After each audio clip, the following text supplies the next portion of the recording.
Hello, welcome. Good morning, good evening, good afternoon, wherever you are tuning in from. We're coming at you live from New York.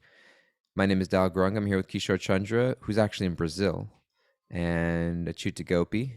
And this is Spirit Matters, your daily Bhakti Center podcast. This is your check-in. If you were feeling alone, disconnected, unsure about life, wandering through the material world, wondering what it all means, is anybody out there? Does anybody get me? This is your sign. We see you. We get you. We're here with you. And we're here to give a little bit of spiritual inspiration and nourishment each day. And first thing we do is we just check in. How are you guys doing? How's Kishore? How's Achyuta? I'm great. Happy to be here. He's great and happy to be here. I'm excellent. She's excellent. Not happy to be here, but excellent. I'm a little bit of both. I'm in between. We're grateful for our live studio audience that checks in with us every day. We're live here on Zoom and our Rise platform at the Bhakti Center, and we're grateful for wherever you're tuning in from. We've been churning this idea. We've been reading excerpts from The Journey Within by Radhanath Swami. And just want to say, if you're listening live on YouTube and you see this little alfalfa sprout going from my head, that's on purpose. I did that on purpose this morning, and I decided that I'm not gonna. It's not a bed head. It's an intentional design. And if you're listening on Spotify, you got to get on YouTube and check us out. Along with Anna's dad, we have Anna's dad who joins us on YouTube. We've been listening to or reading from The Journey Within, and churning this idea of forgiveness. And Achyuta, when we were pregame, just talking about what we were gonna say right now, you started saying some stuff, and I thought, ooh, you should just open with that. So maybe you can just kind of rephrase for us where we've been and bring us into a space this morning. Yeah, we've been talking about how encouragingly the onus is on us when it comes to forgiveness. And the reason I say encouragingly is because sometimes that can feel a little discouraging. Like it's still all on me. Like I'm still the victim. Yes, Mm, that is absolutely true. And not even in a way of, okay, get over it, but just in a way of saying, well, now that something has happened to me, mm, what do I want? What is it that I desire? And where do I want to move from here? mm, And sometimes what we want is the other person to suffer. But sometimes, really, all we want is for somebody to just understand that this is a tough thing that we've gone through. And then in that case, our forgiveness, we can start to tailor our actions and not necessarily hold on to the poison, all of it, if it's not even mm, getting us what we want. mm. Kishore, what is your recollection? What do you want to add to that?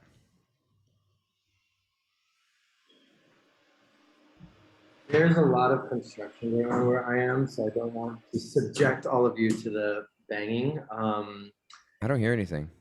It's not so bad. It's Okay, it's good. really slight. Okay, good. It's very bad for me. I'm just like, it sounds like, okay, great. In that case, it's fine. Yeah, I think that, I mean, the choice, knowing that the choice is mine is empowering, but I think something I also left off with yesterday of just understanding that it is a journey and it's not like an equation that I can just plug into a calculator that's like counseling plus life coaching equals I forgive you now. You know, it's like it doesn't work that way. And sometimes it takes months, years, a lifetime, and forgiveness is not like a straight trajectory. You know, there's ups and downs, and some days I might feel something, some things might come up. Something I've also noticed is sometimes you have very clear boundaries, and some days you won't like think that you need to be so strong about them, and you'll like let them go a little bit, and you'll start to feel ways about the fact that you let it go a little bit. So it's, I think that's just what's on my mind from yesterday, of that like it's not a straight journey. It takes time, and it's encouraging, and for sure um good to know, because I really like the way you framed it yesterday, Achuta, of like, am I going to like what's the different outcome of this, you know?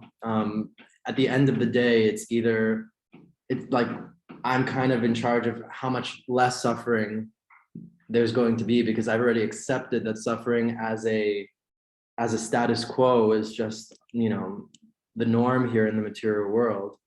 But I'm in charge of, do I want to increase that, or do I want to make it subside as much as possible? So that's what's on my mind. I think I want to know, what in life is a straight trajectory? Because, I feel like, we often have to bring up this point, especially for ourselves, and we keep reminding ourselves about so many things. Like, healing is not a straight trajectory, boundaries is not a straight trajectory, forgiveness is not a straight trajectory, our spiritual advancement is not a straight trajectory. Like, it winds and curves. And finally, I'm like, what is in life? Because we keep speaking as though there's something that's going to pop up, and we're like, see, there was my straight trajectory that's like fooling me into Yeah. thinking that everything in life is going to be like, we fool ourselves so much.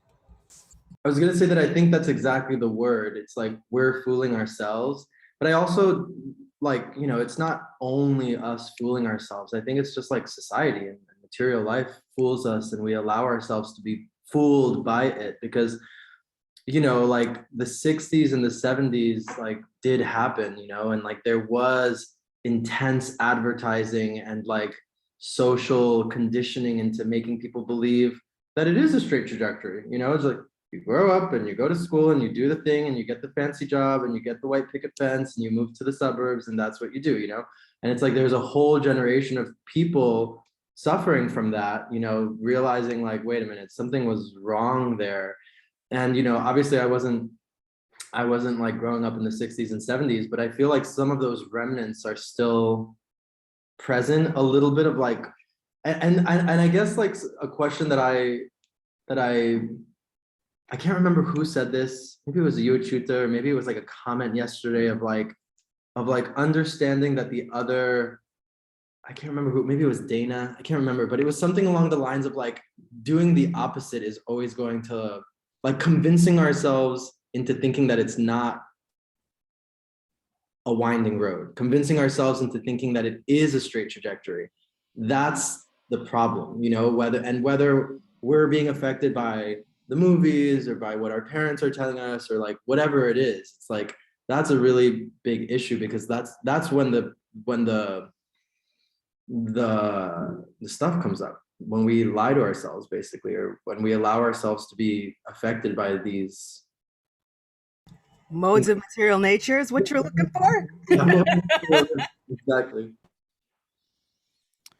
There's two things that I'm coming away with here that you're sharing. One is just the idea and importance of expectations, because I think that a lot of the suffering that experience in life, there's the phrase like, it's not supposed to be this way. It's supposed to be different. And I think that so much of the suffering that we experience isn't always from the experience itself, but it's from the idea or our heart-held belief that it's supposed to be different. It was Richard Rohr that I love so much, who wrote, the ideas of pain and suffering, that pain is it's some sort of mental or emotional or physical discomfort. And suffering is the sense of injustice I feel or associate with that pain or mental or emotional discomfort. It's the sense of injustice that I have towards it, that it's not supposed to be this way. This is unnecessary. It's supposed to be different. And I think that sometimes when we have the expectation of things going a certain way in life, the suffering we experience is because I think it's supposed to be different. And I think that when we have a realistic expectation of what life is really like, and I think that when we look out at other people, it distorts our understanding of what life is supposed to be like, because we're looking at distorted reflections of what life really is. We're not seeing real pictures. And so I think that for us, even just to have a clear understanding of the non-straight trajectory, as you're talking about, and I think also understanding the value in the winding and curving parts of life. We were talking a little bit about, I think a point came up for me in a previous episode, a conversation that we were having about like going back to normal, or like going back to the way it was, or fixing something, or making it right again. You know, we talk about like forgiveness, or a transgression, or a pain, or a wound that was inflicted, and like wanting to go back. Like there is no going back. There's only going forward, integrating. Like you don't, when you heal a wound, you don't make it go away. You integrate it into who you are, and it becomes a part of your strength rather than a weakness. I think healing from a wound isn't making it going away and being who you were before the wound. It is integrating the wound into part of you are, so that it makes you stronger rather than weaker. And I think that when life is just a straight, narrow, uh, thorn-free trajectory, we lose on that. We lose on that. And so I think if we approach life from a place of like, I'm meant to grow, I'm meant to transform, there are certain parts of me that need to shed, or need to die. There are parts of my ego that need to die. And I want, because I want to blossom into something more beautiful. And when we see it in that way, and we start to see the thorns and the pricklies and the setbacks and the betrayals come up, we see it more with meaning and purpose, rather than just like, oh, it's not supposed to be this way. So that point, that like, it's like that concept of it's not supposed to be this way. It's almost like it's universal. It doesn't, we might think, and when you're talking, Kishore, you're like, the 60s and the 70s kind of set us up really bad. And I was like, well, somebody set them up though.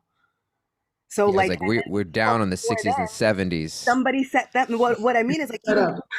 right, somebody before that, somebody set them up, and then before that, somebody set them up. And you know what Srila Prabhupada would say about all this? Everyone has this dire expectation and this hope that it's not supposed to be this way, and that is not on accident. It is because it's not supposed to be this way.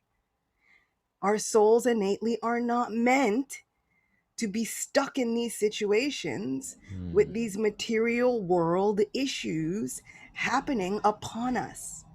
And so Srila Prabhupada would often say, there is no such thing as instinct. Animal instinct, what you're seeing is the fact that animals have lived these animal lives that soul remembers.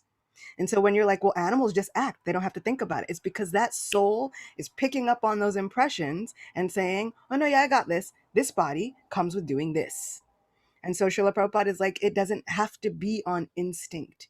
It's because our souls have been transmigrating for millions of lifetimes. And so that innate feeling that every single person, every single soul has of, I don't think it's supposed to be like this, especially the ones in human bodies. That is what makes us eligible for God realization, is what he says. It's like that thought process of, I don't think this is supposed to be like this, is what starts that spiritual realization. He says that's what separates the human life from the animal life. That thought process of, there's supposed to be something else. We are not just meant to suffer at the hands of the modes of material nature with nothing to help us, no hope that it could be different. And so Hmm. that feeling is there because our souls are there saying, yeah, no, there's a place where we don't have to do this.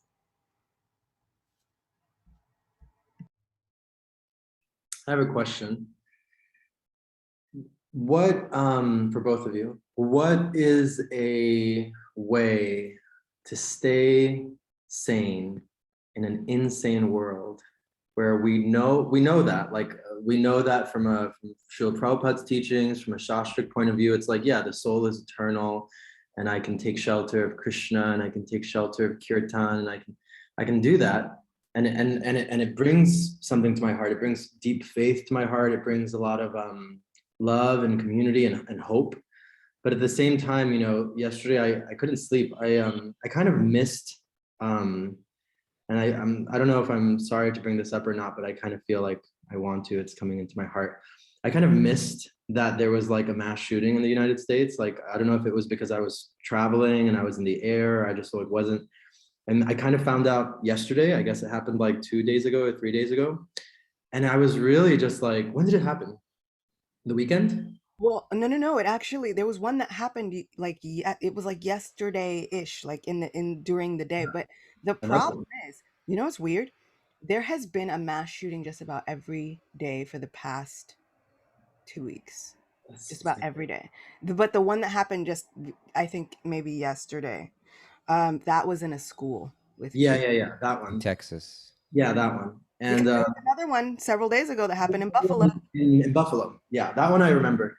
But anyway, I was kind of just grappling with this question of like, how do we have faith and at the same time deal with these situations without getting jaded to the material world? Because something that and I know a lot of people tend to do this, is that when there's so much suffering, when everything seems so out of control, when things seem so insane, there's almost like a switch that we turn off. Just like, okay, the world's crazy.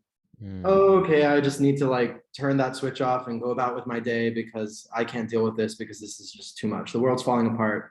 Whatever, let me go do this, right?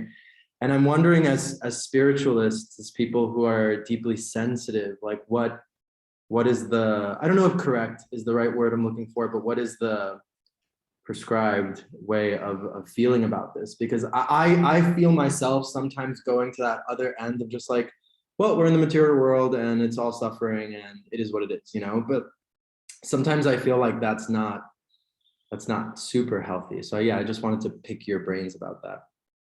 Like, how do we be compassionate in a world that's ever falling apart? Mm. Oh, were you waiting for me? um, uh, the way I think about it, especially um, as a minority, because I feel that I really do feel that danger at every step. Whenever they put that this material world is a place where there's danger at every step, I'm always like, yep, and I've got a body that never lets me forget that there's actually danger at every step. And it can feel a little bit fatalistic or like nihilistic, you know, and everything is about doom and gloom. But do you like, the weather does its thing all the time? Are you mad at it? Are we still able, we're often still able to find even compassion when there's a hurricane and an entire village is decimated? We find the compassion in our hearts, and then we try and send help, but then also we don't also flip the switch and say, well, it's snowing, but this material world's crazy, let me just go on out here without my jacket. We still armor up.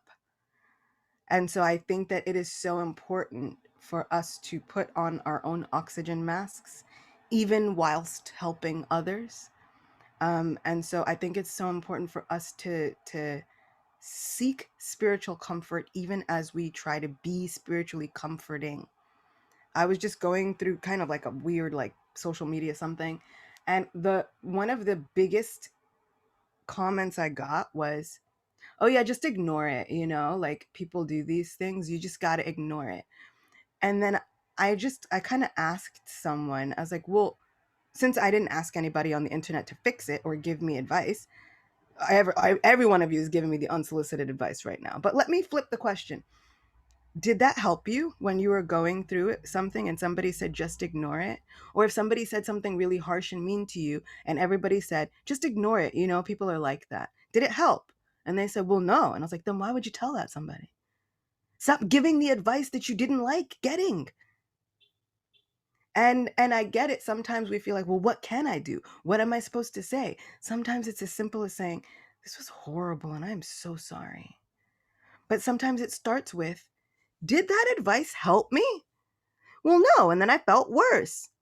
The very least we can do is not give that advice.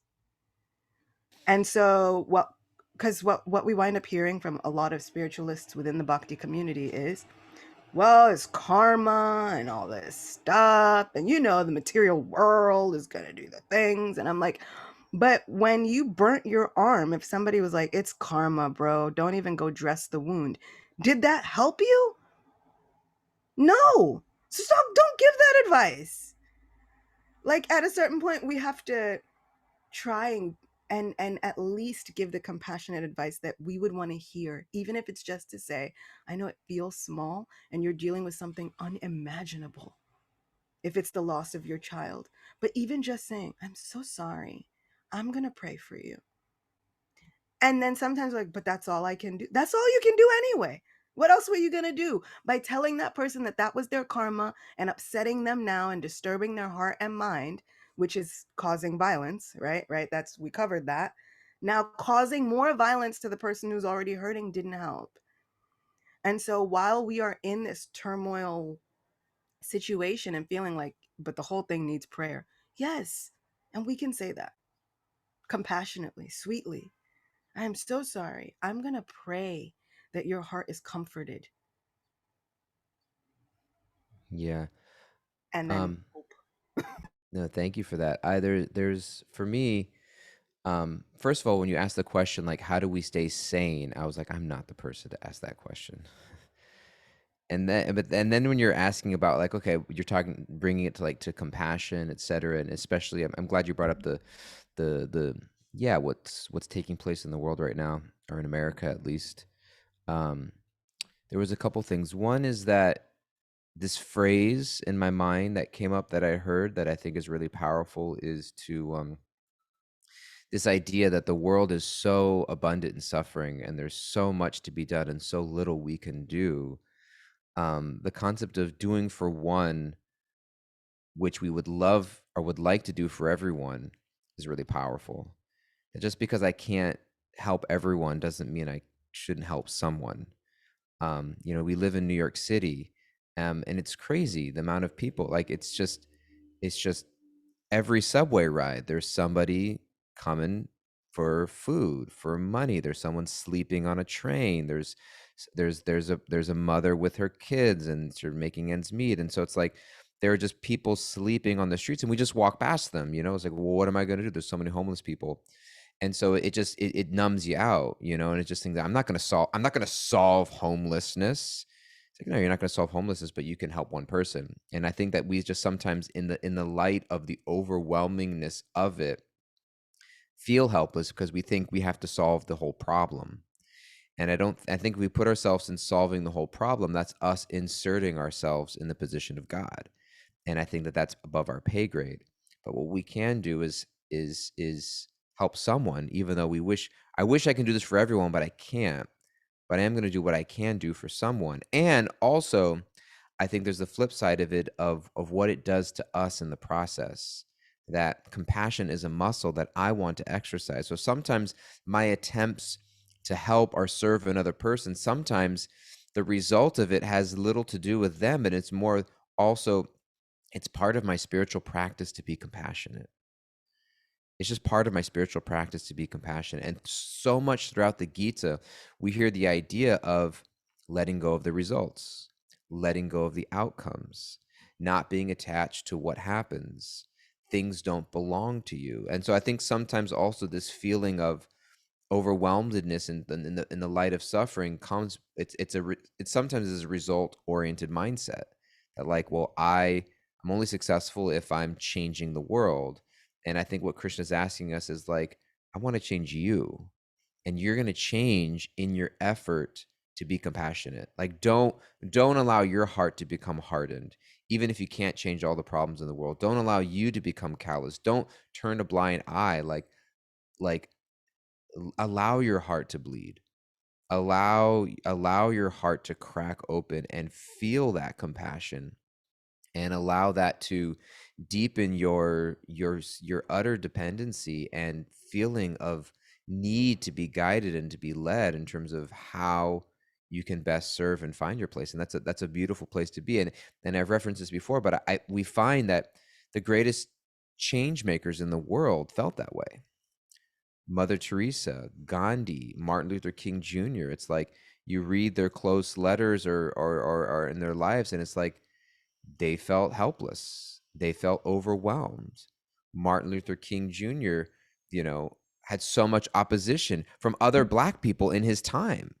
And he was just like, am I doing the right thing? I feel alone. And he would have to dig deep spiritually. Mother Teresa in the streets of Calcutta was just like, am I making a difference? Am I doing the right thing? Where are you, God? Like, and it was just this deepened sense of dependency.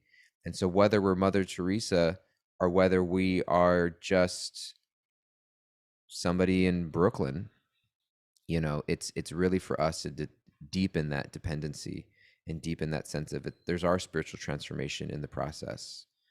Um, so those are my thoughts. And just because I happen to be the last person to speak while we're fresh out of time, I'm going to cap it there. And Kimberly's with us. She's our wonderful takeawayer. She always sums up some beautiful points for us that we can take everything that we learn and encapsulate it in a few sentences or a few short phrases that we can take home with us. And then we're going to get a takeaway from Kishore and Achuta, and then we'll call it a wrap for today. Yeah, so my takeaways today, healing a wound is integrating it into who we are. Expect that life is not a straight trajectory. There's value in the windy parts of life. And lastly, we need to put on our own oxygen mask first before helping others. And we can exercise our compassion muscle when we do for one like we want to do for everyone. Thank you, Kimberly. Achuta and Kishore, what's something you're walking away with and carrying with you into the day? I'm walking away with Jeff's comment, which I think he paraphrased from what you said, Dayal. It's so nice. He says, Krishna doesn't want us to change the world. He wants to transform our hearts. And I think that's just it's a perfect takeaway. I kind of am taking away the reminder that it's about small victories. You cannot fix the material world because it is not broken. So you're like, oh my God, but horrible things happen. Exactly. It's not broken. But it doesn't mean that we should let that fear paralyze us and convince us into thinking that, well, because I can't take God's job, well, then I shouldn't do anything. So I don't want to be paralyzed by that fear. I do want to remember that even though I can't fix the system because it's not broken, I can still make a huge difference, even if the heart is just my own. Beautiful. And I wanted to respond to Jeff's comment. Krishna doesn't want us to change the world. He wants us to transform the hearts. Or sometimes we're meant to change the world, but it begins with transforming our hearts. We have to reach in to reach out. And I think that starting there, and sometimes I put the cart before the horse, where I feel like I need to change the world without doing a little housekeeping first. And so just starting there, being open to the idea that maybe I'm not meant to change the world, or maybe I am meant to make a change in the world, like being open to either. But knowing that it's not me doing it, it's me transforming through it, and wherever I'm meant to be, may I be there. And so like the beautiful prayer of Saint Francis is to seek to understand rather than be understood, etc. That's the first half, but the second half is, because it's in giving that we receive, and it's in dying that we come to eternal life. The idea of that, like there's the transformation that takes place. It's not just emptying ourselves out, it's the transformation. So loving that. Thank you. Love all you guys. Please be well. And we'll see you again when we see you again. Take care, everybody. Be safe. Bye.